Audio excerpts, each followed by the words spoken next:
Good afternoon, ladies and gentlemen. Welcome again to the Museum of Islamic Art. I'm Dr. Mounia Sheikh Aboudaya. I'm Deputy Director of Curatorial Affairs here at MIA. It is my great pleasure to welcome you all to this annual Sheikh Saoud Lecture, which this year is presented as part of the Qatar Creates Fall-Winter Talk Series. This afternoon, we are honored to welcome back a distinguished colleague and friend, Dr. Linda Komarov, Curator and Department Head of the Art of the Middle East at the Los Angeles County Museum of Art, LACMA. Today, she will give a lecture entitled Dining with the Sultans in Los Angeles, Lessons Learned. Dr. Komarov earned her PhD in the history of Islamic art from New York University's Institute of Fine Arts with a related minor in Arabic. She has been at LACMA since 1995, where she has helped to double the museum's Islamic art collection, including the acquisition of an 18th century reception room from Damascus. She also pioneered the inclusion of contemporary art from Southwest Asia, placing LACMA's holdings at the forefront of American museums.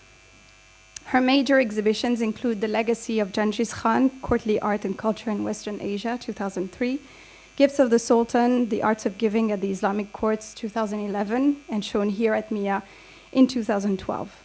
In the Fields of Empty Days, The Intersection of Past and Present in Iranian Art, 2018, and Women Defining Women in Contemporary Art of the Middle East and Beyond, 2023.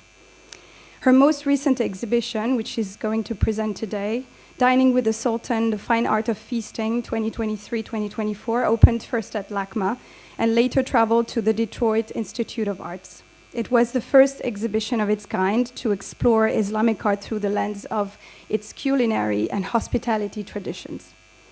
We at MIA are especially proud of our continuing collaboration with Dr. Komarov and LACMA.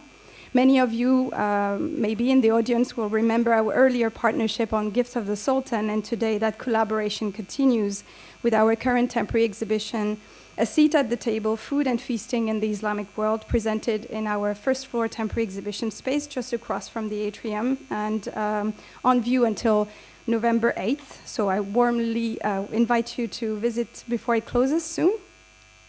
Developed in dialogue with LACMA, A Seat at the Table extends the narrative explored in Dining with the Sultan and celebrates the art of food, generosity, and hospitality across the Islamic world.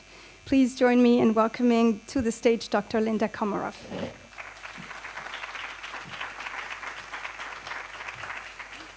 Thank you for that very kind introduction, and thanks for bringing me back to Doha. In listening to the panel, everyone was talking about their first time here. Not as early as 2000, but 2003 was my first trip here. Right. As the title of this talk suggests, I will be speaking about the LACMA exhibition, Dining with the Sultan, The Fine Art of Feasting, which provided the initial inspiration for the wonderful exhibition here, A Seat at the Table, Food and Feasting in the Islamic World. The LACMA exhibition was composed of around 250 works of art, spanning the 4th century CE up to the present day, and from more than 30 lending institutions.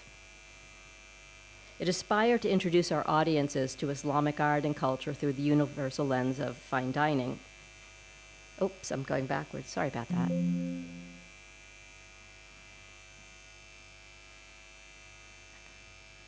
For many, if not most of us, our first encounter with another culture is not its art, history, or literature, but rather its cuisine. At LACMA, we sought to use this pre-existing curiosity and appetite for different food customs to direct our audience's gaze beyond the West to other and equally significant artistic traditions. On that account, Dining with the Sultan was the first exhibition to present Islamic art in the context of its associated culinary practices. The allure of food is hardly unique to any of us, but rather the act of coming together for a meal is a practice prized by all cultures, past and present. Food defines us. We are what we eat, and by extension, how, when, why, and with whom we dine helps to characterize our cultural, ethnic, socioeconomic, and religious identities. In today's world, the topic of food has become central to our lives. Even as we contemplate issues of global food insecurity and sustainability, we simultaneously and somewhat paradoxically enjoy an ever-expanding fascination with the culinary arts of deluxe comestibles. While in the West, the fascination with gourmet culture can be traced to the gastronomic revolution that began in mid-17th century France, the culinary arts were transformed much earlier in Islamic lands, as in 9th century Baghdad. By the 10th century, there was already a vast body of literature on food, its preparation, enjoyment, and medicinal uses, of which only a fraction survives. What does survive, however, are the objects associated with dining and the sourcing, preparation, serving, and consumption of food.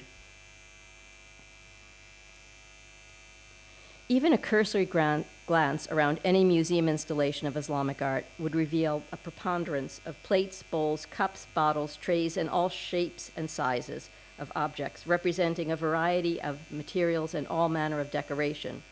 Within the field of the history of Islamic art, the usual ordering of these objects most often tends toward classification by date, dynasty, place, medium, and style.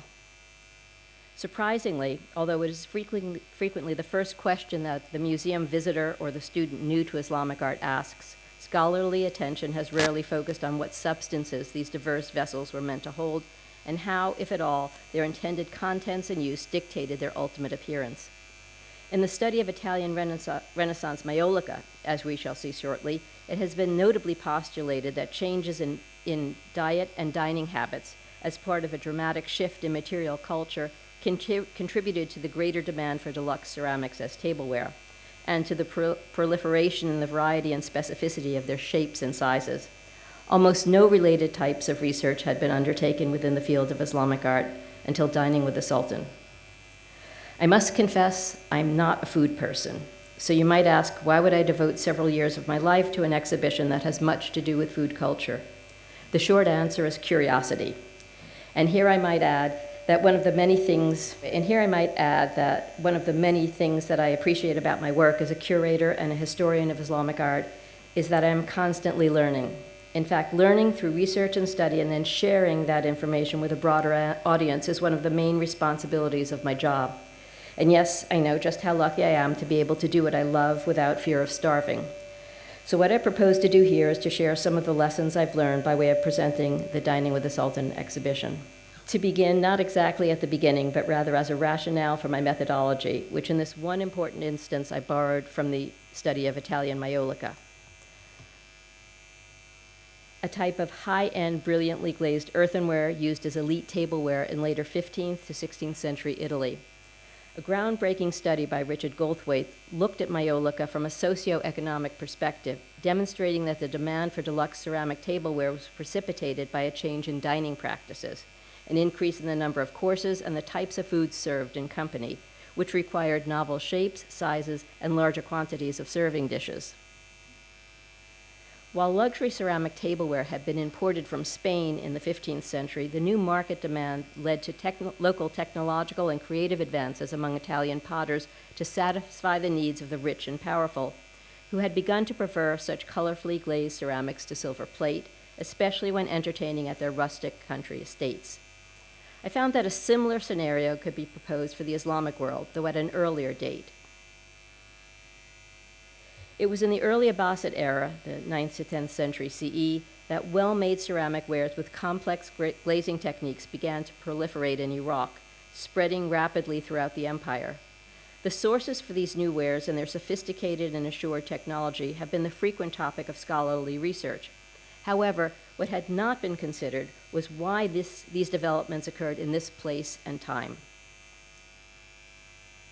Often discussed in this context is the impact of imported Chinese wares found in excavations on land and under the sea, as well as mentioned in textual accounts. Clearly, there was a market to accommodate large numbers of Chinese wares alongside equivalent quantities of high-quality domestic glazed ceramic tableware. But to what end? As I came to understand, the driver for this market was the very recent and burgeoning interest in cuisine and fine dining, as exemplified at the Abbasid court in Baghdad.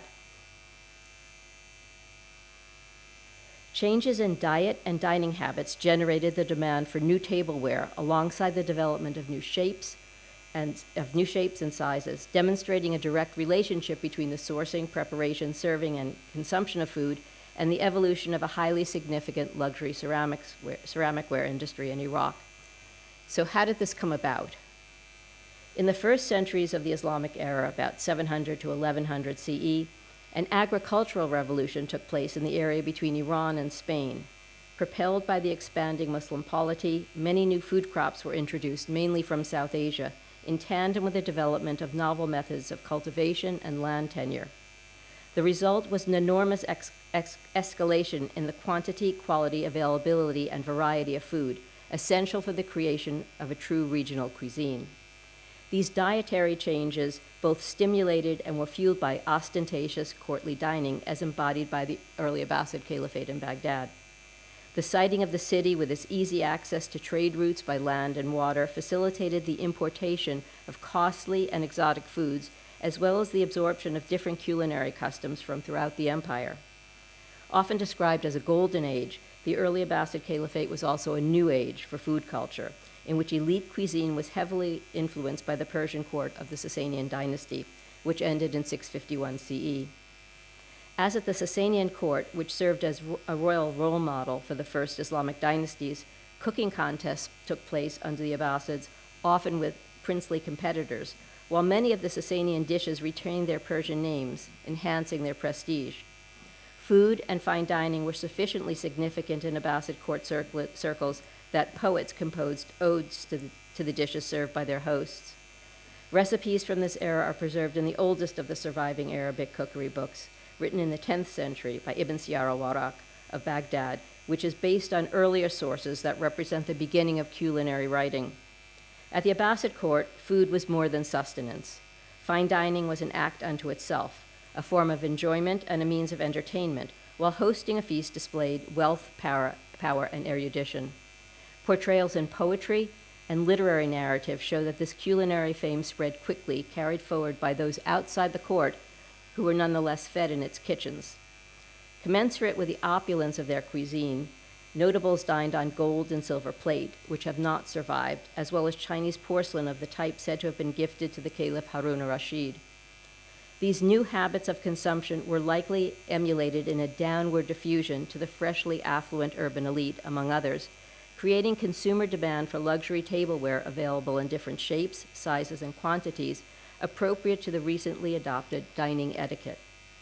Indeed, the evidence suggests that around the same time a new cuisine emerged at the Abbasid court, a novel form of ceramic ware developed at Basra in southern Iraq. Pottery of this type frequently copies the size and form of Chinese ceramics, especially bowls, and emulates the whiteness of the stoneware or porcelain fabric by covering the coarser earthenware body with an opaque white glaze. When considered from the vantage of culinary etiquette, it is easy to appreciate the predilection for the clean, hard white surface of Chinese porcelain. But the Bosphorus wares should not be viewed as poor substitutes. They are original and technologically advanced achievements in ceramic art. Rather than being content with mere imitations, Iraqi potters must have seen the white surface as a potential canvas on which to paint in cobalt blue Arabic inscriptions and bold and abstract floral designs and even fish. At the same time, Abbasid potters also developed the complex and long-lived technique of lusterware, one of the glories of Islamic ceramics.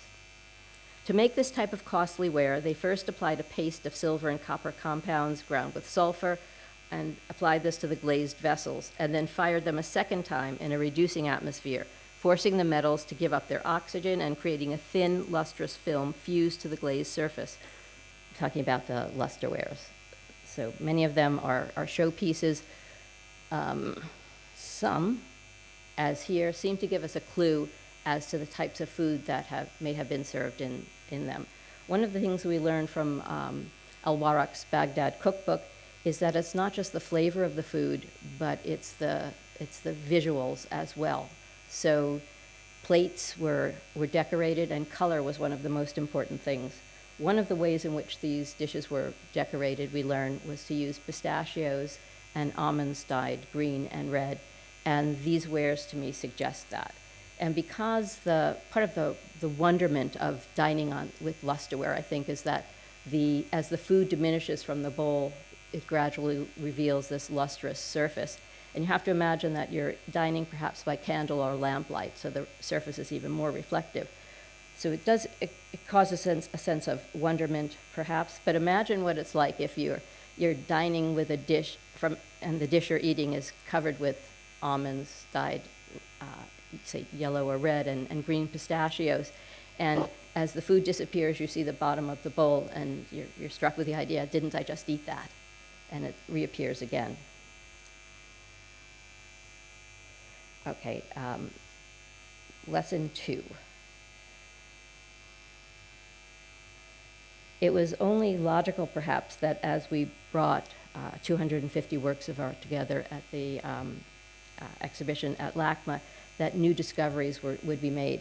And one of those new discoveries was here, this similarly sized ewer and bowl. I had thought for a long time that it was wrong to suspect that dishes were made as sets, much the way we have tableware today. And yet when these were placed side by side, I was struck by the fact that they must have been made in the same workshop on account of the extreme similarity of the calligraphy. And it wasn't really just because of their related text. You can see on the left, you can see Ishrab Fiha, and then the other side says Haniyan Marian, and on the right, you can see at the top Kul Fiha, Haniyan Marian. It was in seeing them side by side, it was like they had come back together again. And I know it's kind of imposing a modern take on something from a long time ago, but just as we could appreciate the humor and perhaps irony of tableware that speaks to us, tells us to eat from it or drink from it, why wouldn't somebody from the 10th century Eastern Iranian world enjoy having a matched set of dishes just the way we do? Wares such as these, which were produced in the new pottery centers that arose in the eastern provinces in major urban centers such as Nishapur and Samarkand, then under the control of the Samanid dynasty, may also provide a glimpse into upscale dining. They are among the best-known types of Samanid wares, with their austere decoration and bold inscriptions in black, which contrast dramatically with the bright white background. Here, the pottery painter very likely obtained the carefully written and complex Arabic text from a proportionally rendered model on paper, probably already adapted to a circular format, and prepared by a trained calligrapher. The high value and esteem attached to the best of these wares, as here, is suggested by the ancient copper rivets used to repair the plate. Although today the texts are often difficult to decipher, the inscriptions that encircle the interior of the finest of these open-shaped vessels often bear marks that provide a hint as to where the text begins and ends, rather like punctuation marks. Marks such as these, and I'm too lazy to use a laser pointer, so the arrows are inserted. Marks such as these clearly demonstrate that the texts were meant to be read and appreciated, probably as the dish was emptied of its contents. Larger bowls like this one may have served a small cluster of diners who might enjoy a friendly competition to see which of them could decipher the text first, often as here in the form of an aphorism. An analogous circumstance occurs many centuries later in Renaissance Italy. Among Maiolica tableware of a type known as istoriato, or with a story, that depicts complex historical, biblical, and mythological subjects, as here, a large plate with the abduction of Helen of Troy. Such tableware formed part of an extensive set, allowing diners to guess at the different scenes depicted on their plates as they ate. However, they could only confirm the subject matter by turning the plate over once the vessel was empty, which would reveal a poetic caption, as here, along with the name and date of the artist. Returning to Samanid epigraphic wares, it's also possible that these marks, which I said were like punctuation, which occur in a variety of shapes, may have served double purpose. So in addition to functioning as punctuation, they also may have at times been associated with a specific workshop.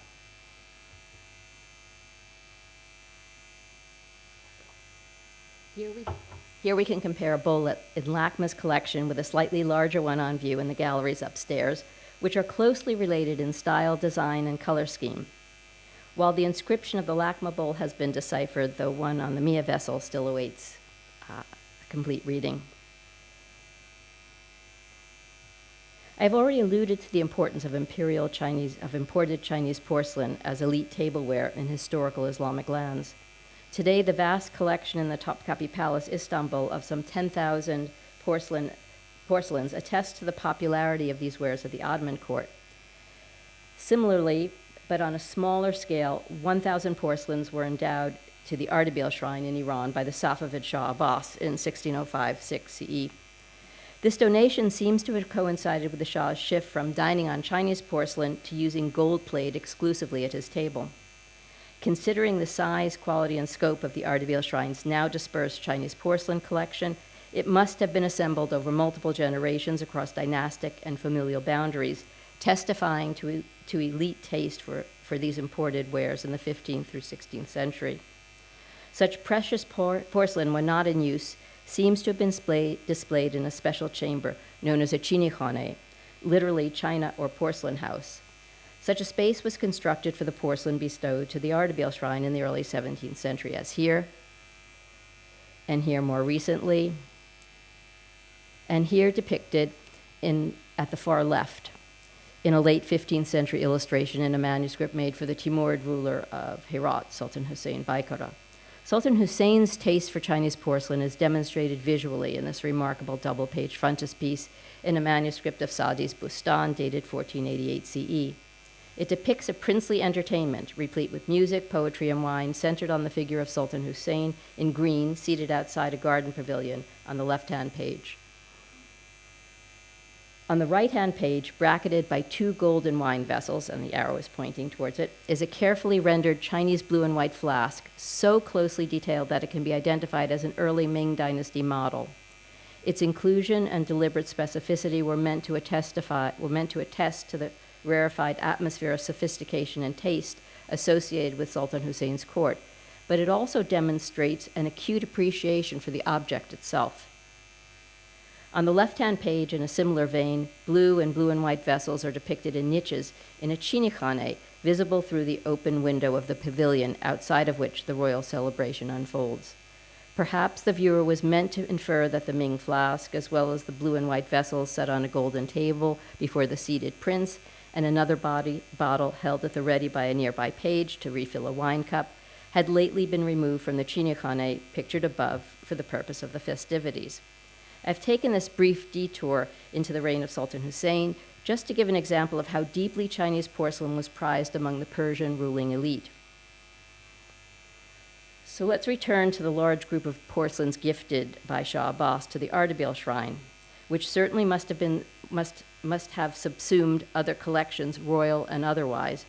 In addition to the Vakhnameh, or dedication marked in red, many of the porcelain wares carry inscriptions and markings that seem to indicate their former ownership, as in the form of personal names. Over the years, scholars have attempted to identify these names with historic personages, such as Karachagai Khan, a high-ranking military official under Shah Abbas. 94 porcelains from the Ardabil shrine carry Karachagai Khan's name, while this flask seems to have previously been owned by a certain Behboud, whose name is inscribed above Karachagai Khan's name, and Behboud is another military official under Shah Abbas. We do not know how Karachagai Khan's porcelain became part of the Shah's bequest to the Ardabil shrine. However, an easier question to answer is, why did he have his name drilled into his porcelain, like this dish now in the Victoria and Albert Museum, which must have carried with it a certain risk of damaging the object? If we think about the instances when we add our own names to a possession, a book, for example, what's the motivation? Well, generally, it's because we have lent it out and want it to be returned. I would like to posit something very similar regarding the many porcelains from the Ardabil shrine inscribed with their former owners' names. That is to ensure they would be returned when loaned. That deluxe Chinese porcelain tableware was loaned on special occasion is demonstrated, for example, by a Persian text from the time of Shah Tahmasp, grandfather of Abbas. This historical account relates to the visit of the Mughal Emperor Humayun to Iran in 1544 CE. The text quotes from a royal edict indicating that the Mughal emperor was to be served on porcelain or gold or silver plate, noting that during Humayun's visit to Herat, if his princely host did not have sufficient porcelain, it should be borrowed from the local notables and officials. Given that it often takes an expert eye to distinguish one porcelain from another, especially when they are so alike as here. And considering how prized such wares were, it was perhaps the wise lenders who had their porcelains inscribed with their names. One last point to be gleaned from this discussion, which references back to lesson 2, is that these 3 virtually identical dishes from the Ardebili Shrine, the ones in black and white, along with the one in the Victoria and Albert Museum, belong to a group of 10, all inscribed with the name Karachagai Khan, suggesting they once formed part of a fancy set of tableware. The last of my learning experiences that I would like to impart has to do with the largest work included in the Dining with the Sultan exhibition. A mainly complete interior of a reception room from 18th century Damascus in LACMA's collection. Although it is the acquisition that is closest to my heart, we had not previously shown it at LACMA. Acquired in London in 2012, the reception room carries an inscription dated 1180 Hijri or 1766-67 CE. Its opulent materials would have demonstrated the homeowner's wealth and social status. Indeed, it would have been the centerpiece of the home, which we know was located in the Al-Bassa quarter of Damascus, which was torn down in 1978 to make way for a road. Such a well-preserved interior can help to document contemporaneous dining traditions, at least in Ottoman-era Damascus, and the role such spaces played not only in hospitality and feasting, but in the display of related tableware. Here, the room's cornices, you can see where the arrow is pointing, incorporate detailed depictions of platters of fruit, nuts, and even perhaps baklava, which must have served to whet the appetites of visitors as they awaited similar refreshments. While the ample storage shelves suggest that prized ceramics and other dining paraphernalia stored there were part of the spectacle of entertaining guests. I will therefore focus here on the specific information to be gleaned from the LACMA interior in terms of its related dining context and how it reflects what is known about contemporaneous culinary traditions. The homes of the well-to-do in Ottoman Damascus had very plain exteriors, hidden within which were elaborately decorated reception rooms that faced onto courtyards. As is characteristic, such an interior is comprised of colorful stone floors, painted and carved wood walls, elaborate cupboard doors and storage niches, a high arch of plaster voussoirs decorated with stone paste inlays, which served to divide the room into upper and lower sections separated by a single tall step, and unusually here, an intricately inlaid stone wall fountain with a carved and painted stone hood. Once a prized space in a Damascus courtyard home, this room likely served multiple purposes that may have changed over its long life. Recent studies of consumer culture, dining traditions, and related etiquette in Ottoman Damascus now help us to envision one of the primary ways in which the room functioned as a place for receiving and entertaining guests. 18th century Damascus was home to 80 to 90,000 inhabitants, making it one of the largest cities in the Ottoman Empire, though it functioned as a provincial capital. And here you can see a colorized late 19th century photograph of the city and surrounding countryside. The city's wealth and influence were aligned with its role as a hub for international and especially regional commerce, and as a trade emporium for goods such as coffee, soap, and textiles, what was also a gathering place for the Hajj caravan to Mecca. Not only rich merchants, but members of the military and the ulama were among the middle and upper strata of 18th century society, able to commission large, well-appointed homes in the rapidly expanding city, and who had the means to enjoy the abundant produce and livestock grown in the surrounding countryside, as well as luxury victuals imported from farther afield.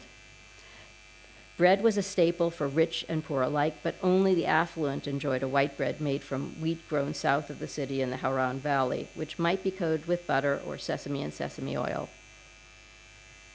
For the affluent, there was a wide array of available meats, particularly mutton, dairy products in the form of cheeses and yogurt, cooking oils, especially olive oil, spices including cinnamon, ginger, cumin, cardamom, and sumac, a profusion of seasonal fresh produce such as carrots, squash, beets, cauliflower, parsley, leeks, peaches, lemons, grapes, mulberries, watermelon and apricots, locally grown hazelnuts and walnuts, and from northern Syria, pistachios and almonds, and finally confectionaries and pastries like kunafa and baklava, of which the consumption of such wares were markers of privilege. The primary beverage was water, which was abundant and safe due to the city's large underground aquifer and to its close proximity to the Barada River with its 6 branches. Homes with courtyard fountains were fed directly from underground public pipes. Winter snow was brought from the Kalamun Mountains, northeast of Damascus, and stored for summer use by the privileged. Water sweetened with honey or fruit or else rose water were prevalent thirst quenchers for the affluent. Coffee imported from Yemen was another popular beverage for those who could afford it. Those who could not made do with the cheaper coffee grown in the New World. Coffee was flavored with cardamom and ambergris to reduce the bitterness and was drunk hot and strong from small cups, either Chinese porcelain or more local imitations. It was often accompanied by tobacco, which was grown around the port of Latakia, north of Damascus. The procurement and preparation of food was a time-consuming, labor-intensive, and often costly activity which was more easily borne by the wealthy, who had servants and, importantly, the means to create and store reserves of food in cellars and pantries. Based on household objects registered in probate inventories for 18th century Damascus, nearly 2/3 were in some way associated with cooking and dining. Clearly, Damascus was a city for fine cuisine. Dining in an affluent Damascus home would have been a multi-sensory experience of sight, taste, scent, touch, and sound. There was, of course, the kaleidoscope of colors and rich patterns of the reception room and its furnishings. Diners not only tasted, smelled, and admired the appearance of their food, but they were able to appreciate the tactile quality of the fare as they used their fingers to place bite-sized bits in their mouths. It was customary to sprinkle guests with fragrances, while incense burners were used to diffuse aromatic smoke. These scents would have mingled with those of the flowers, especially jasmine, wafting in from the courtyard. For special occasions, entertainment would be provided by musicians and singers hired by the host. We know from the Scottish physician and naturalist Alexander Russell, who lived for over a decade in mid-18th century Aleppo, precisely how the table would be set for dinner, which was served around 11 in the evening in summer and earlier in winter, the season in which these reception rooms were in use. First, a round textile was placed over the carpet to protect it from spills, on top of which was a low stand about 38 centimeters high, which would hold a large, generally tin copper or brass tray. Although not mentioned by Russell, for the sake of cleanliness, the tray would also likely have been covered by a textile such as this. Small saucers with pickles, greens, yogurt, and salt were set on this tabletop, while round loaves of bread and spoons of wood or tortoiseshell served to mark the place settings for 2 to 4 diners. Napkins of silk or cotton awaited each diner, who washed their hands from a ewer and basin set before being seated on a low couch or cushions. Dishes were served from covered bowls one at a time in relatively quick succession, so that diners ended up with smaller portions but greater variety.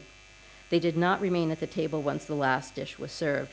Rather, they were offered the ewer and basin again for cleansing, followed by coffee and tobacco.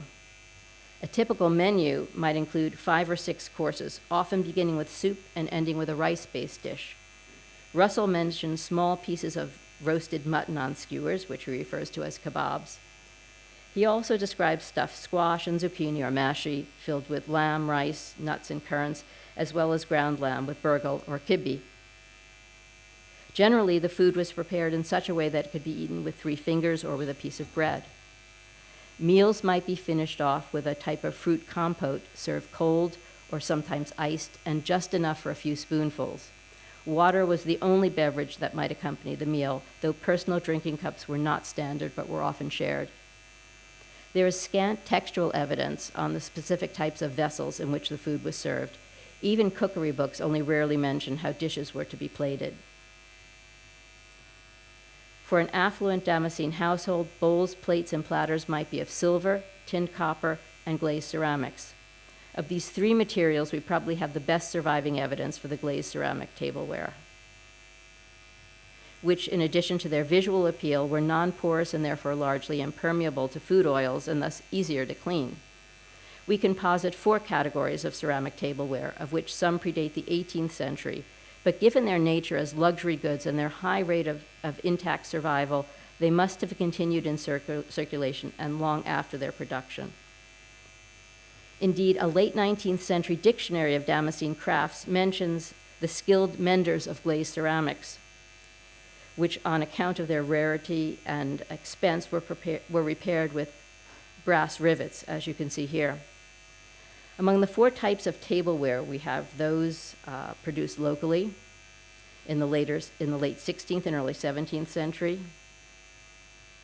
Iznik wares imported from Turkey and dating mainly to the 16th and early 17th century, and Kütahya wares from the 18th century and likewise imported from Turkey, and as already intimated, Chinese porcelain of the Ming and Qing dynasties.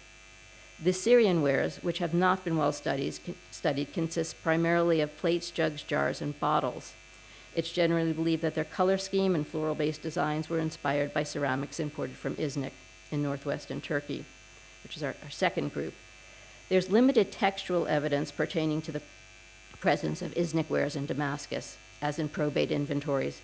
However, as a major urban center and trade emporium within the Ottoman Empire, it seems highly likely that Damascus would have imported these stellar wares from Iznik, which by the 18th century had been supplanted by the kilns of Kütahya in western Turkey. Among the best-known ceramics from Kütahya are coffee services, as here, and given the strong coffee culture of Damascus, such wares were likely imported as well. Lastly, Chinese porcelain has a longer history in Syria. 17th century probate inventories from Damascus list Chinese porcelains, while there's an 18th century account describing a porcelain collection belonging to the governor of Damascus. So our Damascus household may have possessed Syrian or else Iznik wares alongside Kütahya coffee cups or even a few Chinese porcelain pieces. Regardless of the degree of opulence of the tableware, reception rooms such as this were clearly designed to show off such prized possessions. Those displayed on the shelves above the cornices, so that would just be below the windows, must have been taken down infrequently, as in the Lakma interior they rise to a height of 4 meters. One last point could be made about elite dining in Ottoman Damascus, and that is etiquette. The communal nature of the dining experience, in which diners ate from a central bowl within reach of multiple individuals who shared from it, necessitated the close proximity of their bodies, seated on cushions or low couches, rather than the more defined personal space of a chair, which made good table manners even more of a necessity. On that account, there is a long history of writing on dining etiquette going back to the 9th century. Although the subject matter is serious, the approach in such texts is often humorous, listing, naming, and describing offensive conduct. Gluttony was one problem that manifested in multiple unfortunate behaviors, such as, quote, the annihilator, a mukharib, who grabbed for the best bits of meat, leaving only bones behind, the reacher, al-mumtad, who extended his arm to a bowl beyond his easy reach, much to the discomfort of his neighbor. Noisily slurping was likewise rude, as was the behavior of the smacker, al-mufaki, who did not close his mouth while chewing. Since the fingers were the main dining implements, it was of course considered rude when bringing the food to one's mouth to allow the fingers to touch the lips or tongue. Behavior especially associated with the shoveler, al-dafa, who pushes the food into his mouth along with the tips of his fingers.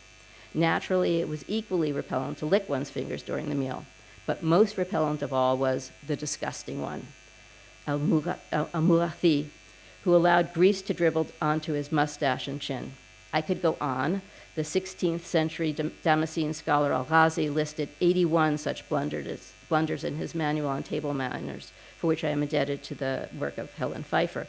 But I think you get the point, and even recognize some of the behaviors we're all trained from childhood to avoid. Finally, I would like to take this opportunity to invite you to visit LACMA next April, when the grand opening of our new David Geffen Gallery, in which our Damascus room will be prominently displayed. Thank you.